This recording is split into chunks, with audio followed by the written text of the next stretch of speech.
Hello students, elite institute के YouTube channel में एक बार आपका हार्दिक अभिनंदन है। फिर से बहुत बहुत स्वागत है आपका। देखिए स्टूडेंट्स, हम बात कर रहे थे यहाँ पे कि पुष्पी पादपों में लैंगिक जनन, और पुष्पी पादपों में लैंगिक जनन में हमने नर युग्मक और मादा युग्मक है उसके निर्माण तक की प्रक्रिया हमने पढ़ ली। ठीक है, देखिए आप एक बार फर्स्ट चैप्टर से रिलेटेड कुछ बातें रिवाइज कीजिए कि लैंगिक जनन है उसको अपने किस पार्ट में डिवाइड करके पढ़ा था। एक तो निषेचन से पहले की घटना और एक निषेचन के बाद की घटना। तो निषेचन से पहले की घटना मतलब युग्मक जनन या युग्मक का निर्माण और युग्मक स्थानांतरण। तो ये युग्मक स्थानांतरण का पार्ट ही है परागण। ठीक है, देखिए एक बात इंपॉर्टेंट बात बताते हैं कि जो आवर्त बीजी पादप होते हैं, इन आवर्त बीजी पादप में एक तो हमने निर्माण किया है नर युग्मक का और एक हमने निर्माण किया है यहाँ पे मादा युग्मक का। तो जो नर युग्मक और मादा युग्मक है वो दोनों ही मोटाइल नहीं होते, यानी दोनों ही क्या है, गतिमान नहीं होते, गतिशील नहीं होते। यानी एक तो मेल और फीमेल गैमेट है वो नॉन मोटाइल है। ठीक है, जब परागण इंग्लिश में इसको बोलते हैं पोलिनेशन। ठीक है, अब देखिए मैंने बताया आपको अभी कि जो मेल और फीमेल गैमेट्स हैं यानी नर युग्मक और मादा युग्मक हैं वो दोनों ही क्या है, एक तरीके से मोटाइल नहीं है, यानी गमनशील नहीं है।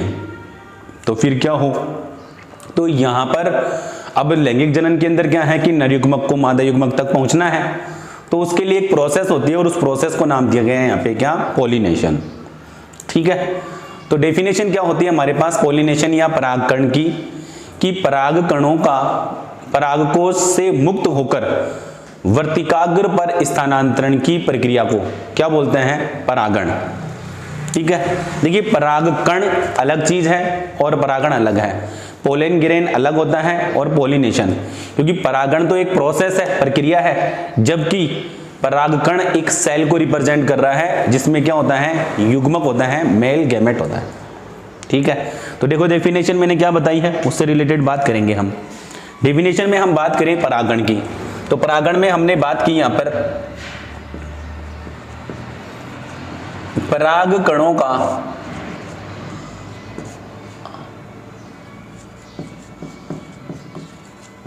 परागकोश से मुक्त होकर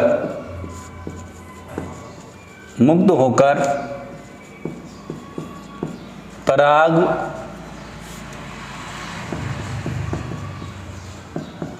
वर्तिकाग्र पर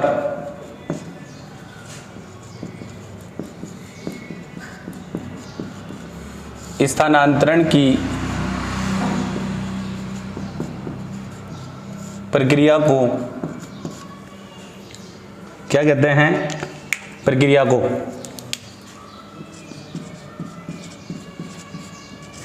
परागण कहते हैं, पोलिनेशन।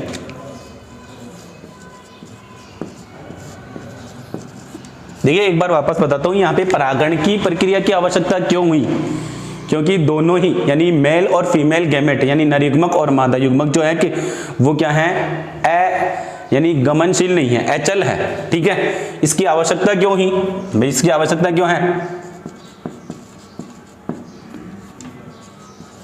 इस प्रक्रिया की आवश्यकता क्यों है, क्योंकि एक तो हमारे पास क्या है, नर युग्मक और एक क्या है, मादा युग्मक। ये दोनों ही क्या होते हैं, अचल होते हैं, नॉन मोटाइल। ठीक है, देखिए नर युग्मक जो होता है वो तो किसमें था, मैंने बताया था नर युग्मक जो होता है वो तो किसमें होता है, परागकण में। नर युग्मक जो होता है वो किसमें होता है, परागकण में। नर ऐसे भी कह सकते हैं, देखिए नर युग्मकोद्भिद अंकुरित परागकणों को, बात तो परागकण से है। एक बात इंपॉर्टेंट याद रखना कि नर युग्मकोद्भिद को निरूपित करने वाली संरचना जो है वो परागकण भी है। ठीक है, वैसे हमने डेफिनेशन में ऐसे लिखा है कि अंकुरित परागकणों को नर युग्मकोद्भिद कहते हैं। ठीक है, और मादा युग्मक जो होता है, मादा युग्मक वो किसमें होता है भाई, मादा युग्मक जो होता है वो किसमें होता है, भ्रूण कोश। लास्ट वीडियो में हमने पढ़ा था ये, देखिए हमने पढ़ा गुरु बीजाणु जनन, और गुरु बीजाणु जनन से किसका निर्माण हुआ, गुरु बीजाणु का, और गुरु बीजाणु के द्वारा जो एक गुरु बीजाणु था उससे किसका फॉर्मेशन हुआ, किसका परिवर्तन हुआ, भ्रूण कोश का। ठीक है, फीमेल गैमेटोफाइट। ठीक है, एम्ब्रियो सेक, तो ये एम्ब्रियो सेक जो है इसके अंदर क्या होता है, मेल गैमेट होता है, फीमेल गैमेट होता है। ठीक है, तो ये हमने बात की यहाँ पे परागण की। आपकी बुक के अंदर परागण से रिलेटेड बातें जो हैं उसके बारे में बात करें। पहले मैं एक बार बता देता हूँ। देखो, एक बात समझना आप, जैसे हम बात करेंगे यहाँ पे कि जो आपकी बुक में एनसीईआरटी में परागण जो है उसको 3 पार्ट में डिवाइड कर रखा है, यानी 3 प्रकार का है। एक तो यहाँ पे दे रखा है, देखो, परागण 3 प्रकार का होता है। परागण जो होता है वो कितने प्रकार का होता है भाई, 3 प्रकार का। 3 प्रकार के में सबसे पहले जो दे रखा है वो दे रखा है स्वयुग्मन। स्वयुग्मन इसको बोल देंगे ऑटोगैमी। ठीक है, क्या होगा उसके बारे में बात करते हैं। देखिए, जैसे समझो कि ये हमारे पास एक प्लांट है, ठीक है, और ये एक प्लांट का समझो कि फ्लावर है। ठीक है, और इस फ्लावर में आप ऐसी चीज समझिए कि ये एक तरीके से यानी अंडप है, इस तरीके से है, पिस्टिल है, और ये वाली जो स्ट्रक्चर है ये ऐसे समझो कि ये परागकोश है। ठीक है, अब इस परागकोश से एक ही पुष्प है, एक ही फूल है, ये एक ही फ्लावर है, इससे परागकण जो है वो यहां पर पहुंच जाए, तो इस प्रोसेस को कहेंगे अपन क्या, स्वयुग्मन। स्वयुग्मन कहेंगे इसे।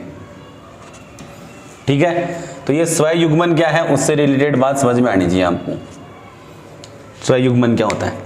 ठीक है, अब स्वयुग्मन की लैंग्वेज में बता देते हैं आपको कि स्वयुग्मन क्या होगा। यानी जब किसी पुष्प के परागकण उसी पुष्प की वर्तिकाग्र पर स्थानांतरित होते हैं। देखो, एक ही पुष्प की बात हो रही है, एक ही पुष्प है, यानी जब किसी पुष्प के परागकण उसी पुष्प की वर्तिकाग्र पर स्थानांतरित होते हैं तो इसे अपन क्या कहेंगे, स्वयुग्मन। ठीक है, दूसरी हम बात करें, डेफिनेशन समझ में आ गई होगी कि जब किसी पुष्प के परागकण उसी पुष्प की वर्तिकाग्र पर स्थानांतरित होते हैं। देखिए क्या होता है, जब किसी पुष्प के परागकण उसी पुष्प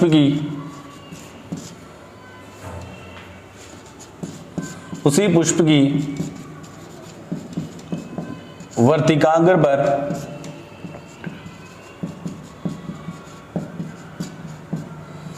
स्थानांतरित होते हैं तो इसे हम क्या कहेंगे, इसे हम कहेंगे स्वयुग्मन। ठीक है, तो ये तो स्वयुग्मन से रिलेटेड बात। अब देखिए दूसरा जो यहां पर दे रखा है स्वयुग्मन के लिए, एक बात यहां पर स्वयुग्मन के लिए पहली बात तो हमारे पास यहां पर यह है कि ये दोनों यानी ये पुंकेसर और स्त्रीकेसर दोनों समान समय पर परिपक्व होने चाहिए। यहाँ पे एक बुक के अंदर एक टर्म्स लिखी हुई है, एक वर्ड लिखा हुआ है समकालिकता। समकालिकता, सम का मतलब समान और कालिकता का मतलब काल, समय से रिलेटेड है। ठीक है, तो समान समय पर क्या होने चाहिए, ये परिपक्व होने चाहिए, यानी जब परागकण मुक्त हो तो उस समय वर्तिकाग्र इनको ग्रहण करने वाली होनी चाहिए। ठीक है, पहली बात एक तो थी इससे रिलेटेड। दूसरा यहां पर देखिए एक इंपॉर्टेंट फैक्ट बता रखा है, उससे रिलेटेड बात समझिए। देखिए कुछ पादप ऐसे होते हैं, ठीक है, अब ये पादप क्या है, 3 पादप है, वायोला, ऑक्जेलिस और कामेलिना। ये 3 प्लांट ऐसे हैं जो 2 प्रकार के पुष्प उत्पन्न करते हैं।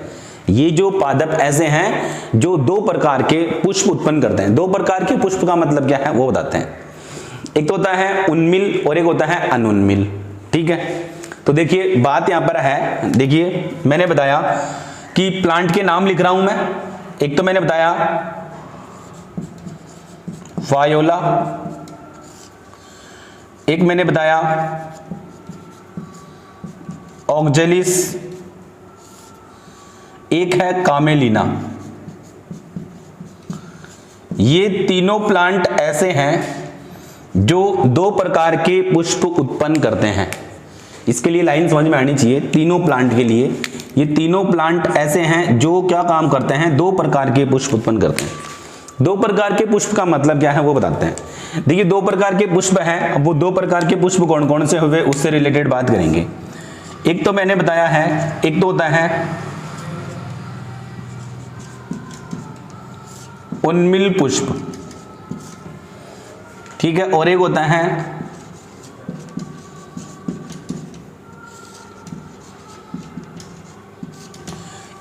उन्मिल पुष्प और एक होता है अनुन्मिल पुष्प। उन्मिल पुष्प क्या होते हैं उससे रिलेटेड बात करते हैं। देखिए उन्मिल पुष्प ऐसे पुष्प होते हैं जो क्या होते हैं, खिल जाते हैं, खुले हुए रहते हैं, ठीक है। और अनुन्मिल पुष्प का मतलब कि जो हमेशा क्या रहेंगे, बंद रहेंगे।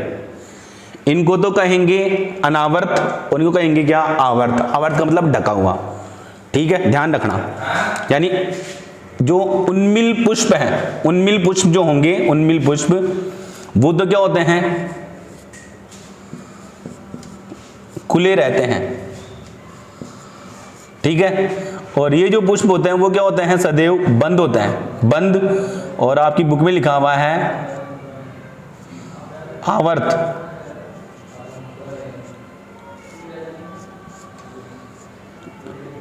ठीक है, आवर्त। तो आवर्त का मतलब समझ में आया होगा आपको कि बंद रहेंगे। अब देखिए इंपॉर्टेंट बात यह है कि अगर पुष्प बंद रहे, अगर पुष्प बंद रहे, मैं एक एग्जांपल बताता हूं कि जैसे समझो कि हमारे पास यहां पर यह पुष्प है, फ्लावर है,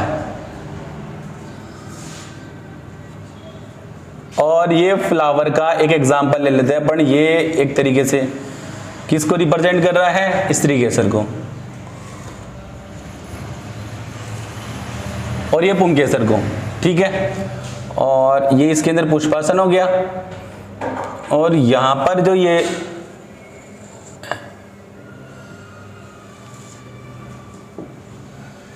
ऐसे कवर्ड करके रखे, ठीक है, खिलते नहीं हैं। इनके जो बाह्य दल है, दलपुंज है, दलपुंज वो इसको कवर्ड करके रखें, तो इसके परागकण जो है वो यहां पर स्थानांतरित होंगे। यानी एक ही पुष्प में परागकण यहाँ पर स्थानांतरित हो गए, तो इसको अपन क्या कहेंगे, ये कौन सी प्रक्रिया को बताएगा, स्वयुग्मन को, ठीक है। तो ये तो थी बात हमारे पास इससे रिलेटेड बात। हमने यहाँ पर ये कहा है कि परागण जो है वो कितने प्रकार का है, तीन प्रकार का। तीन प्रकार के, एक पे अपन ने सीखा स्वयुग्मन, ठीक है। दूसरा हम पढ़ेंगे यहाँ पे सजात पुष्पी परागण, ठीक है, सजात पुष्पी परागण।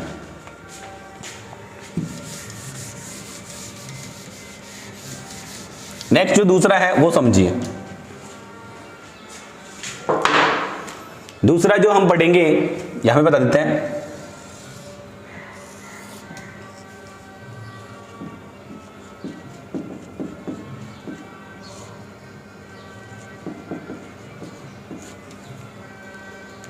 सजात पुष्पी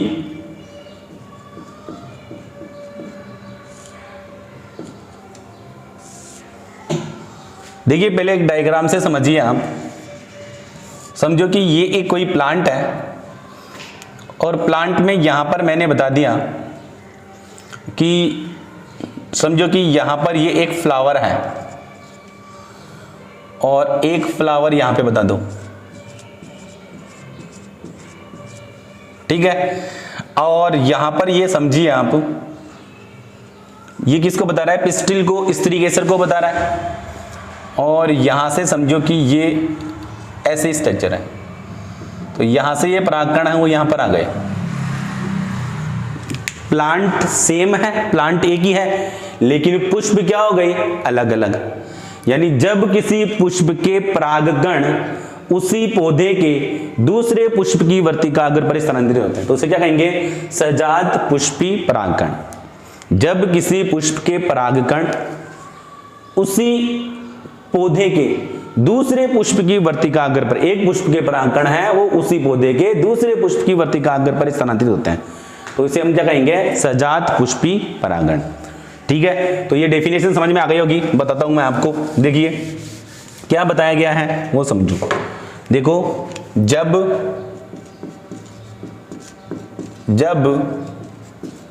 किसी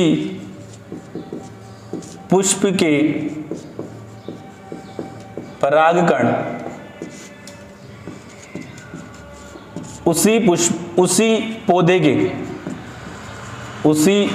के दूसरे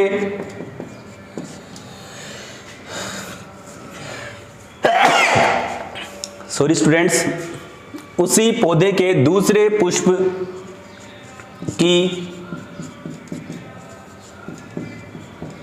वर्तिकाग्र पर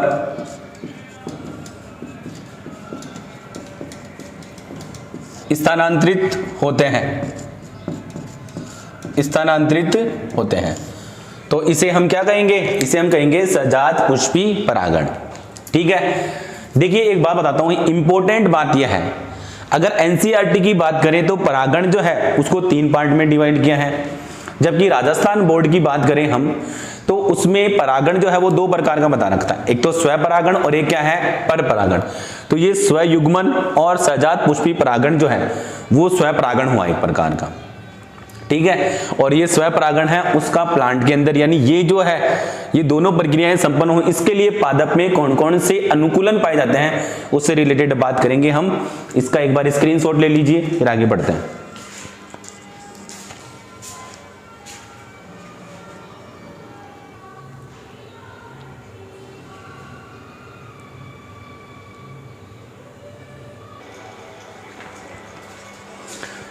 ओके स्टूडेंट्स, तो अब देखिए हम नेक्स्ट पॉइंट बात करेंगे। यहाँ पे परागण से रिलेटेड बात कर रहे हैं, तो एनसीईआरटी में मैंने बताया है कि परागण 3 प्रकार का है। इसमें मैंने बताया स्वयुग्मन और एक है सजात पुष्पी परागण, ये बताया है। तो स्वयुग्मन और सजात पुष्पी परागण को हम क्या कह सकते हैं? स्वपरागण कह सकते हैं। और स्वपरागण के लिए पादप में क्या क्या अनुकूलन पाए जाएं, यानी उसमें स्वपरागणी हो ऐसी प्रक्रिया, यानी स्वपरागणी हो, इसके लिए उसके प्लांट के अंदर कौन कौन सी विशेषता हो सकती है उससे रिलेटेड बात करते हैं। देखिए सबसे पहले बात यहाँ पे आ रही है कि अनुकूलन में समकालिकता, और इस समकालिकता को हम दूसरा नाम भी दे सकते हैं समकाल पक्वता। समकाल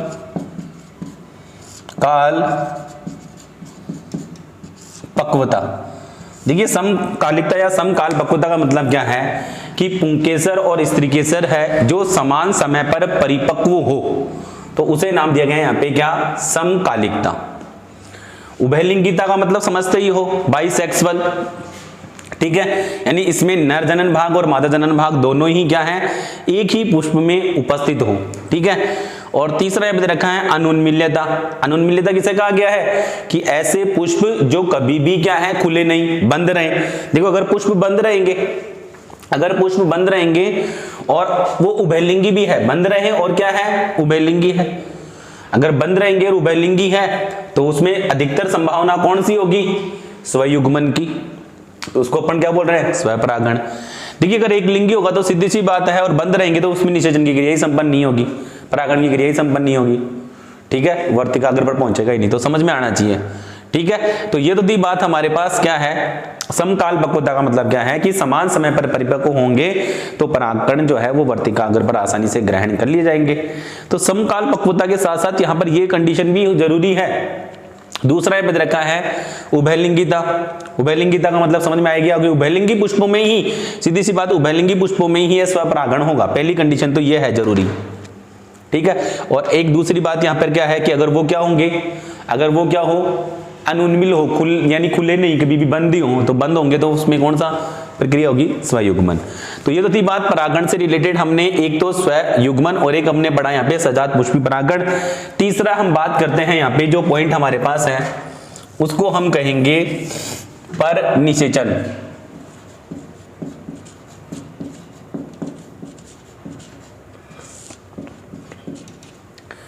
पर निषेचन का दूसरा नाम हम कह सकते हैं पर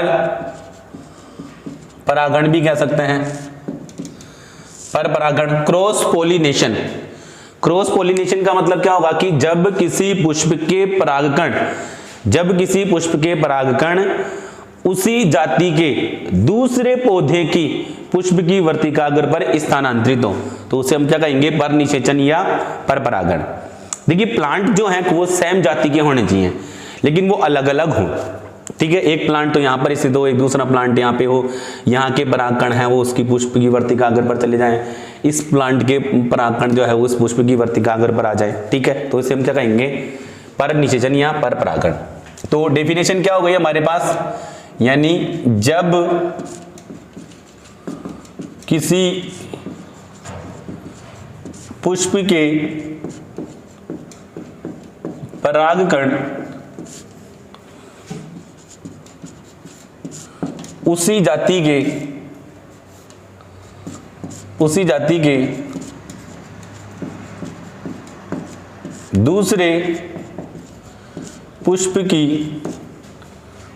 के दूसरे पुष्प की वर्तिकाग्र पर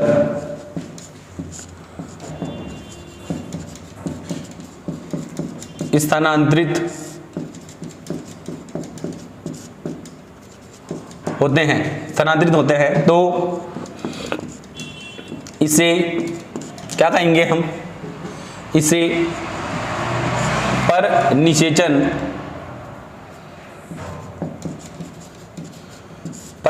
या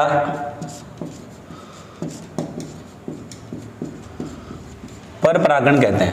ठीक है, अब देखिए कि जैसे प्लांट में पर परागण की प्रक्रिया संपन्न हो तो उसके लिए फिर कौन कौन से अनुकूलन होने चाहिए। देखिए एक पॉइंट मैंने आपको आपकी बुक के अंदर दे रखा है, बही प्रजनन युक्तियां। वो बही प्रजनन युक्तियां यही है, ये वाला पोर्शन है जो मैं बता रहा हूं आपको। ठीक है, तो अब यहां पे बात करते हैं हम कि पर परागण के लिए पादप में पाए जाने वाले अनुकूलन।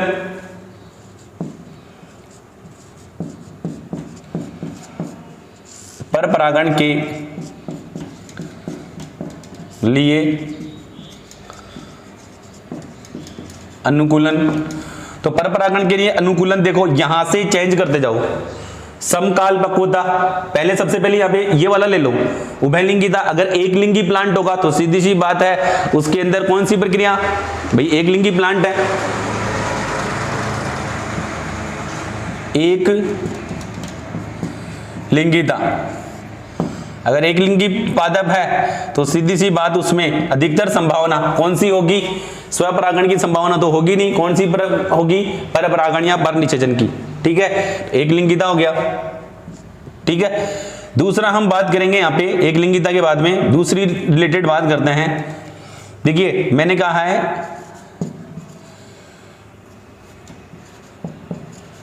विषम काल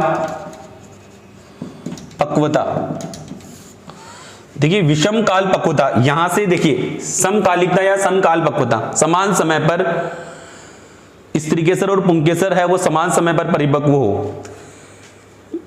विषम काल पक्वता का मतलब है कि जो स्त्रीकेसर और पुंकेसर है वो अलग अलग समय पर, भिन्न भिन्न समय पर क्या है, परिपक्व होते हैं। तो इसे हम क्या कहते हैं, विषम काल पक्वता या विषम काल पक्वता, याद रख लेना। ठीक है, तीसरा हम बात करें अगर पुष्प कौन से होने चाहिए, भाई उन्मिल होने चाहिए।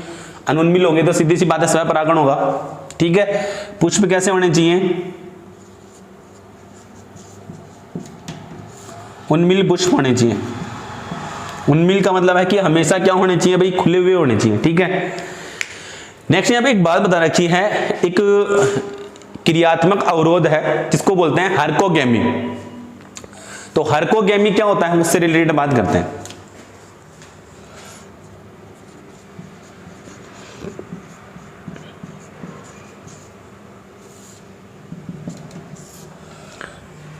देखिए हर्कोगेमी का मतलब समझिए कि यहां पर कुछ प्लांट के अंदर कार्यकी अवरोध पाया जाता है, कार्यकी अवरोध पाया जाता है जिससे परागकण उसी पुष्प की वर्तिकाग्र पर स्थानांतरित नहीं होते।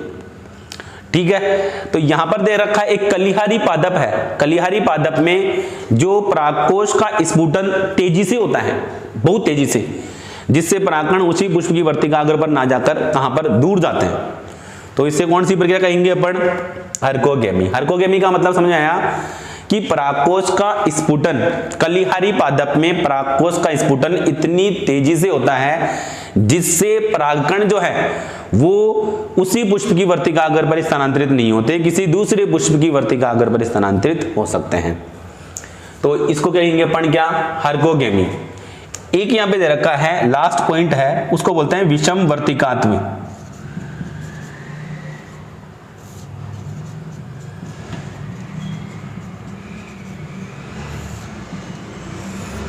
देखिए विषम वर्तिकात्व का मतलब क्या है कि जो वर्तिका है उसकी लंबाई जो है वो सेम नहीं है।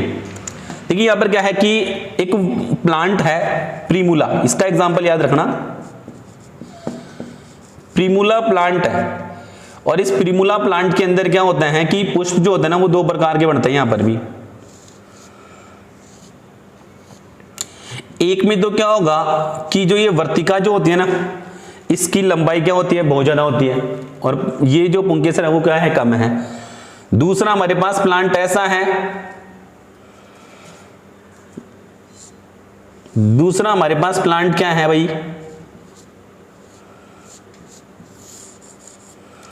तो इसके अंदर पुंकेसर की लंबाई तो ज्यादा होती है और जो वर्तिका है, वर्तिका है उसकी लंबाई क्या होती है, छोटी होती है, जिससे परागकण उसी पुष्प की वर्तिकाग्र पर नहीं पहुंच पाते। तो फिर उनमें कौन सी प्रक्रिया संपन्न होती है, पर परागण या पर निषेचन। ठीक है, नेक्स्ट हमारे पास जो पॉइंट आएगा एक बार इसको नोट कर लीजिए आप। नेक्स्ट अपन पढ़ेंगे यहाँ पे परागण के कारक और या अभिकर्मक। ठीक है।